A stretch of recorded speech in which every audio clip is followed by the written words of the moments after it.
22 years, those states that protect the workers' right to choose have created net 4 million more jobs than states like Ohio that force you to join a union. And here's the shocker. Forced unionization states have 65 million more people living in them. So they have substantially fewer people, but they're creating substantially more jobs, okay? More jobs. And in Ohio, over the last 22 years, we've netted 245,000 private sector jobs. Net, it's about 6%.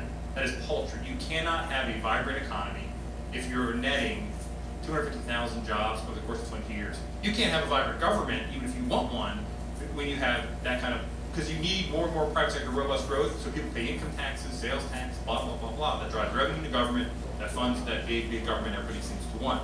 So it's a problem. Now, even if you take, though, the last version of the world, so there's a group out of Washington that's a labor union-funded think tank called the Economic Policy Institute. Anybody remember from last year's Senate Bill 5 debate, the Rutgers study? Anybody remember that? The newspapers talked about the Rutgers study? It wasn't a Rutgers study. They said that because it made it seem more credible. But it was a union-funded professor from Rutgers for the Economic Policy Institute. Well, they looked at the right to work versus forced unionization states, and they said there's a 1,500 pay differential for people in Ohio versus people in the South and West that have picked the right to choose, or in Indiana now, by the way.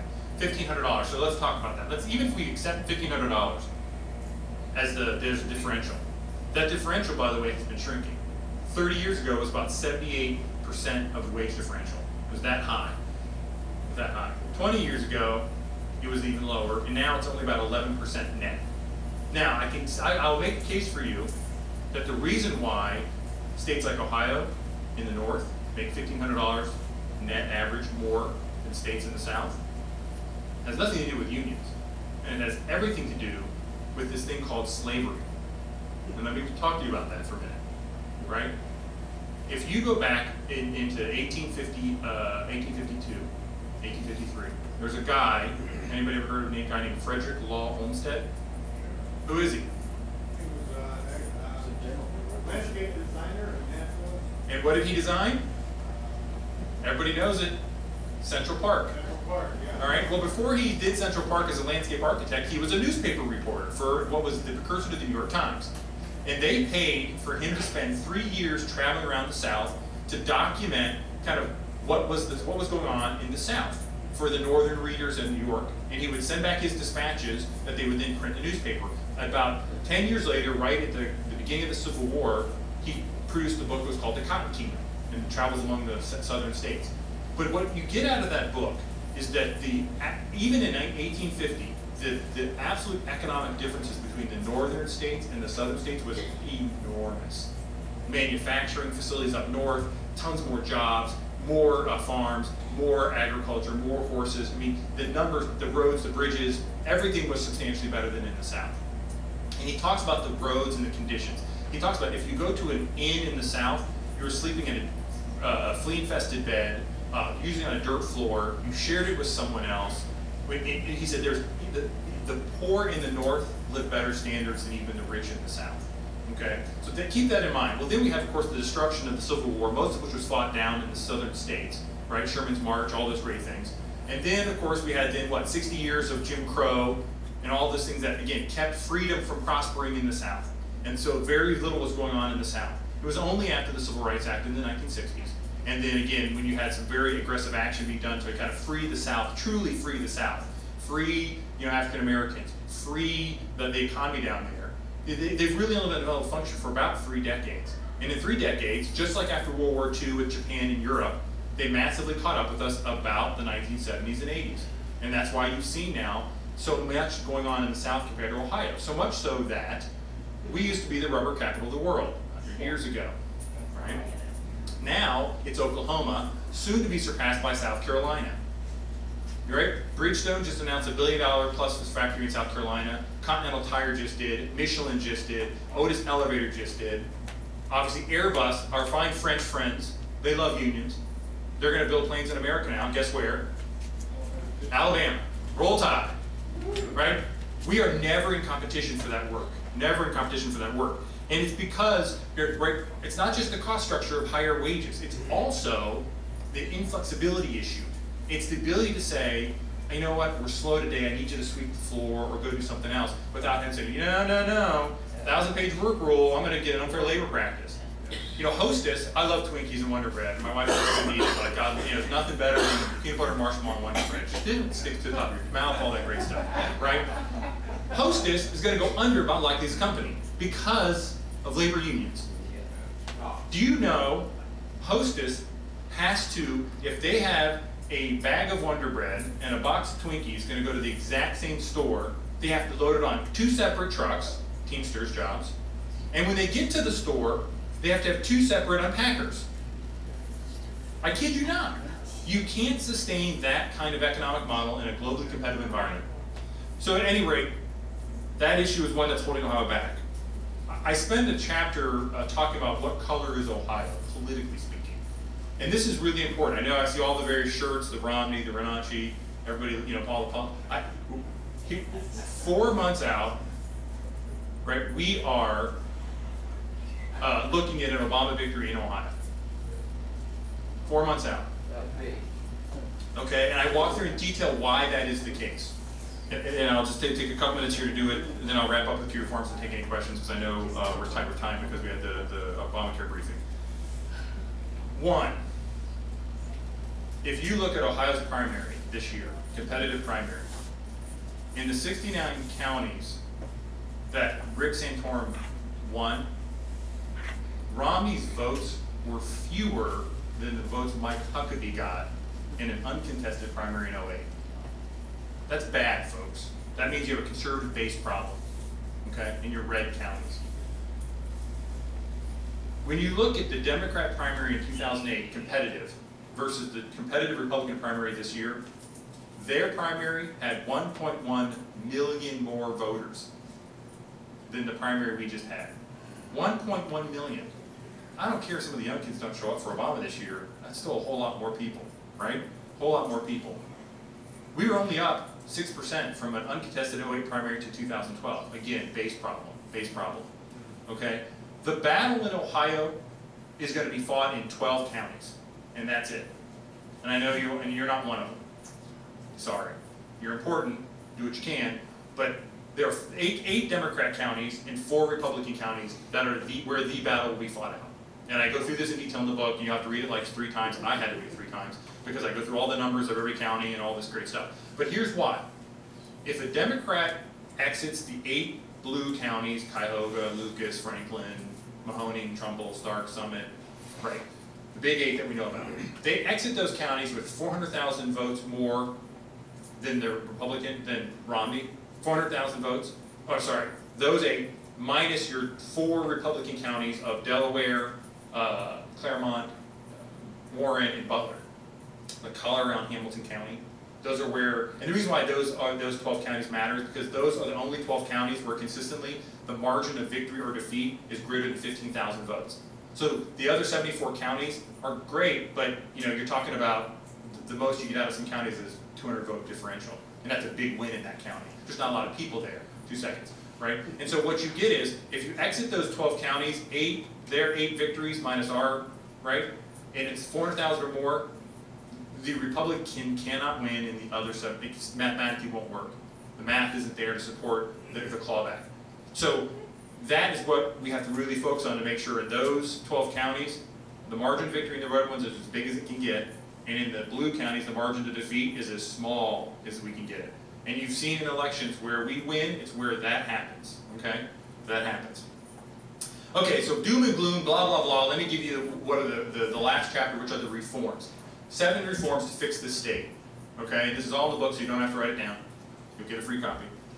Number 1, workplace freedom. If we're going to get this state moving, we've got to get the private sector moving, and you're going to get the private sector moving. The single greatest thing you can do is free workers and employers to just grow and create and not have that extra cost on them. 2, we got to change the political system, folks. How do we do that? How do we do that? Well, here's how. We've got to get redistricting done, focusing on competition and keeping communities together. Okay? Don't get me wrong, I'm not supporting this Democrat group out there putting on the ballot. But I will say, the status quo where the party bosses pick and do all that kind of stuff hasn't worked well for us.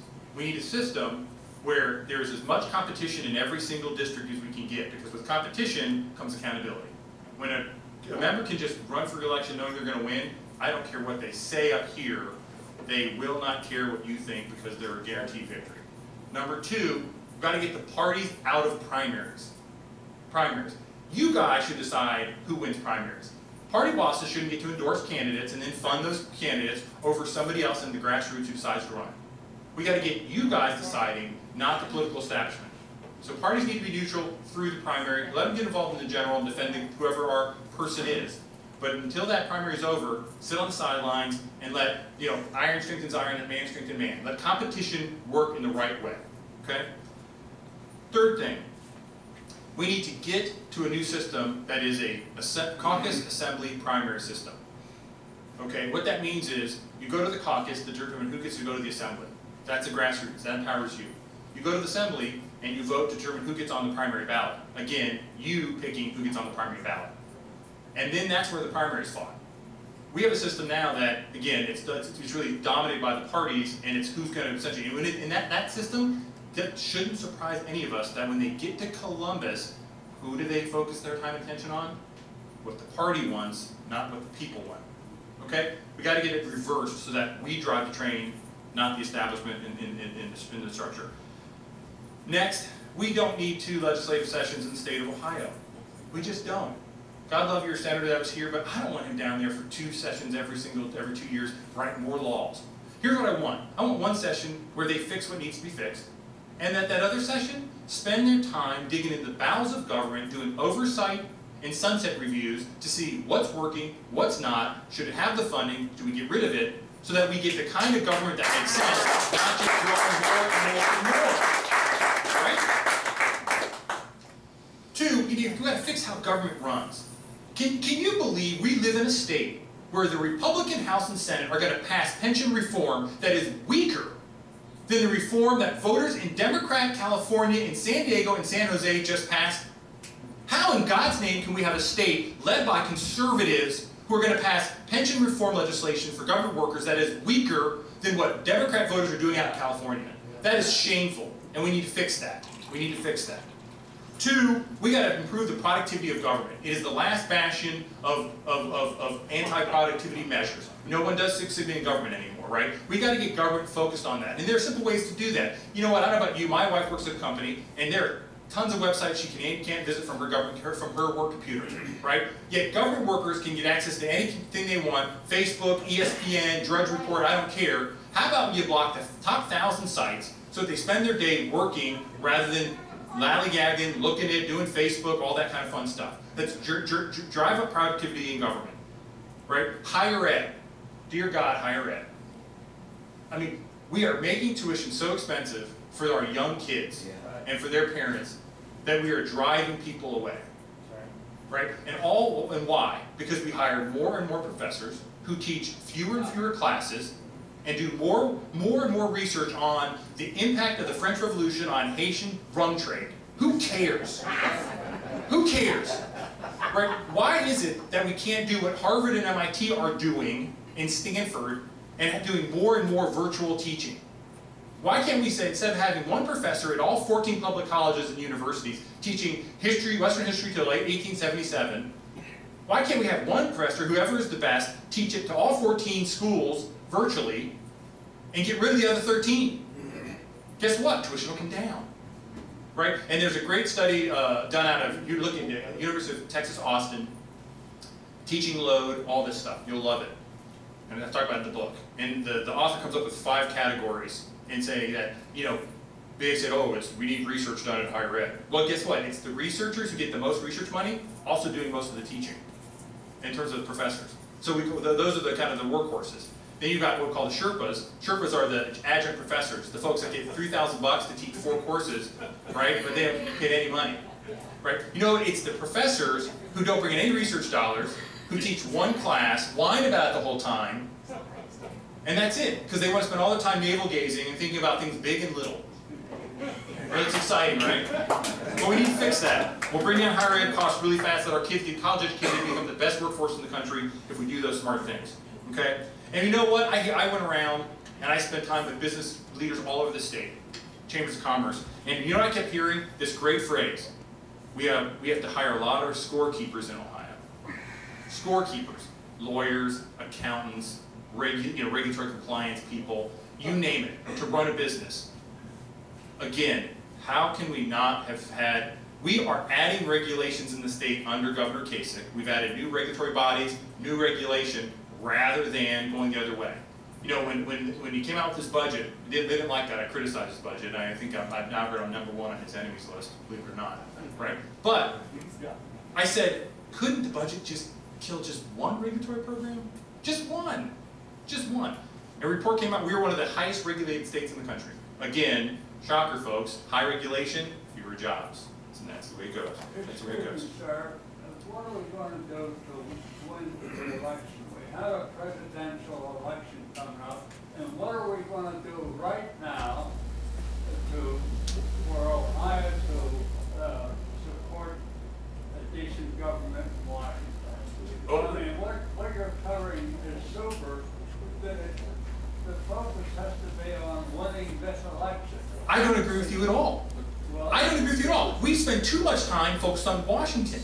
And we got to spend more time focused on fixing state and local government, because that's where the fixes are going to come from. We've bought into the nationalization of issues. So, yeah, you can get Mitt Romney, and we got George Bush, and what do we get? Medicaid Part D, child left behind. I mean, the idea that we buy into this idea that everything happens in Washington. Washington is not where the answers are. Do you want another 4 years of Obama? What I want is Ohio in every state to get fixed. I want Ohio to get fixed. I want us to lead the charge nationally. One of the reforms I talk about in the book, and maybe you won't like it because you just want to focus on Obama, but one of the things I talk about in the book is we got to renew federalism. Why is Governor Kasich not leading the national charge to say, I don't need Washington, tell me how to take care of my sick, educate my kids? We need a national renewal of federalism because states are the laboratories of competition that will get the solutions to our problems. But I can tell you, unless that fight happens, I don't care who is president, I don't care who owns Congress, they will not fix our country. The system there is too corrupt. We've got to fix it from the ground up, not from Washington down. We've got to get away from focusing on who's our guy versus their guy. The system needs to be fixed from the bottom up. And finally, we've got to have tax reform at the state level. And that means don't just shift the chairs around on the Titanic. We need to have a summit that brings together local and state tax people and say, how do we get the net burden down? It does us no good to cut a tax at the state level that then pops back up at the local level, right? It does no good to take local tax money out from the state budget so that way all the little local governments can pop up taxes to replace it. That's not the fix. That means net taxes have gone up. So we've got to get tax reform done at the state and local level that truly solves the comprehensive problem, not one tax versus another. One tax versus another. So with that, I'll take any questions you want. After we're done talking, I'll be in the back. I'll have copies for you to take of the book if you want them. All I need is give me some type of contact information and then you get your free book, that's it. And I won't bug you, I'm not gonna send you 1,000 emails, that's not what I do. So I'll take questions now and then we'll go to handing out the book. Yeah, I'm really glad you brought up the severance tax issue. It's actually going to be one of the most significant states that impact Ohio, and it's a huge mistake. I've seen the numbers, and when Matt says that it's going to be increased by 16 times, he's absolutely correct. These numbers are way off, and then we have something in Ohio that's really special.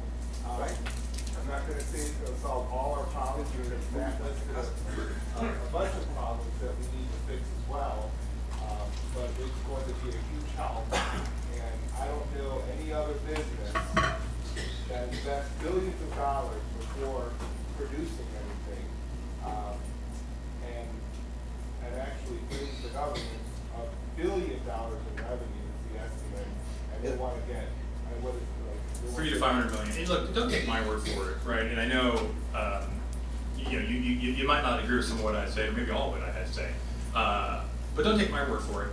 A study just came out on the attractiveness of states and countries for energy exploration. Ohio was second. We're now 14. And in reason cited, Governor Kasich's proposed severance tax. Money is like water flowing downhill. It finds the highest return it can. That's what capitalism is. And if you're going to propose to raise taxes, and look, the reality is, after the net profit for most of these oil and gas folks in the Appalachian parts of Ohio is about 7%. They make about 7%. Okay, they pay about 1% now. If that tax goes through, that's going to cut it down to they'll make about 4%. But you can think about the ripples of the local economies when you take away 3% of that money, right? Maybe for your jobs, maybe the guy doesn't buy a cup of coffee at the coffee store every day, doesn't maybe need as many computers, and then that, right, and the ripples happen. So we just need to say, look, let's get the tax cut for the income, but fund it through government spending cuts. We didn't have any in the last budget. Let's get them now, and that's how we can fund this thing. And Matt, what you said was a lot to ingest, you know? And you're right, but as far as putting the cart before the horse, which if there was more of an explanation on how we're going to have to get rid of the crud at the bottom feeders, like we have in Ohio, and work our way up. But what the gentleman brought up here, after talking to my doctor's wife yesterday, who, you know, doctors listen to their wives, and she made a statement to me with the Obamacare and the doctors, my doctors, who I'm just going back to after leaving the, you know, comfortable slipper and going to somebody else and realized I should have stayed with the slipper. I've been going back to him, but she had a talk with me yesterday telling me about a physician who was taking phone calls, telling us what antibiotic we're going to get, and we will all end up with diarrhea and probably dehydration because, and she went, you know, it was funny and I laughed because she said, it's not funny. What are we going on? The guy who was over here, the senator, Nancy Pelosi will have another facelift before I vote. He really upset. Don't come to a meeting and don't take questions. But well, in fairness to him, it was more a time crunch, I think, why he did take questions. But I think the bigger issue I would say is, well, why can't you go on camera, right? Say if you want to say something, say it and be recorded. I mean, that's a bigger issue, right? Transparency is good. But how do we get rid of, when you're talking about, I'm talking about the bottom theory, how do we get this fixed, but we do have a problem, how screwed we're going to be? You know, people don't even realize, maybe some here don't even know that in 2013, when you sell your house, there's going to be a 4% tax to the government on this. Right. Not one Republican, not one conservative, have I heard that come out of their mouths. Right. And there's a lot more, just like what Sarah Palin brought up about the death panels. You're hearing doctors talking about that. All of this stuff. So, you know, we got the big storm coming in November. The other stuff, which we've been holding on to and having to deal with the last couple of years, I think that could be back burner, but that's what the message that you deliver is a good message. But just like the gentleman up here said, we got to get rid of that guy because I'll tell you what, if he loves this country, he's got a hard way to show him. And look, I don't disagree that it'd be great to get rid of Obama and have Romney. Romney's would be better than Obama. Don't get me wrong. What I'm saying to you though is if you think that Romney's going to be the Messiah that somehow fixes everything, right? We've had Republicans in charge in Washington and we didn't get fixes. And in fact, the Republicans just passed a transportation bill that's huge and a farm bill that's huge. Again, where is that leadership? Even among, when we control the levers of government. So I'm not saying, oh yeah, great, let's have 4 more years of Pelosi and Reid and Obama. Don't get me wrong. What I'm saying to you is, we Americans, not just in Medina or in Ohio, have spent far much time and energy and money focused on Washington. And as a result, we've neglected what happens in our own backyard. And I will say, if we had spent more time focused on what happens in our own backyard, Washington would have been fixed, because we would have fixed it from the grassroots up and not expected something to come from Washington down.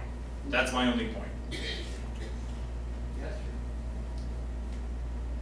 Coming to what you said about the local, we have a guy named Batchelder who I contacted 3 or 4 times with problems that he could help me with. The only time he knows my name is when he wants a contribution.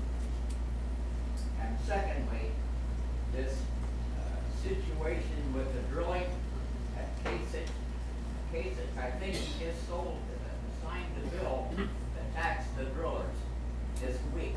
I believe. Am I right? Or It's the regulatory bill they passed on fracking, yeah. That's just passing the buck to the guy behind the tree, so it is, because we're Lyndon B. Johnson. going. Yeah, and the reality is, we all know this, right? I mean, if we put taxes on businesses, who pays them? We do. Exactly. So, great, we can pretend that's not, I mean, one of the things that the governor said on severance tax is, oh, it's gonna be paid by out-of-state oil companies and their shareholders. All right, well, I don't know about you, I mean, I'm a shareholder, I actually own shares of some of those companies. Some of you might, I assume some of our pension funds do. But yesterday at a press conference, he dragged up Fred Daly, a former ag farmer guy, to say, I love this, I support severance tax. And guess what? Farmers and landowners are gonna pay the severance tax in Ohio. So it's not just out-of-state oil companies and it's Chesapeake and Exxon, it's Ohio farmers, Ohio landowners are gonna have to pay the severance tax too. We're running a little long here, so Yeah. why don't we go ahead and ask any more questions you have after we end the meeting? That's great, and I'll be in the back, so anybody who wants a coffee, just step on back and we'll get a sign for you and head it out. Thank you very much.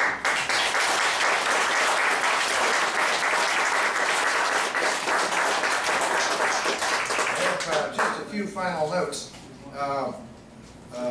Just a quick note from Larry Ophoff.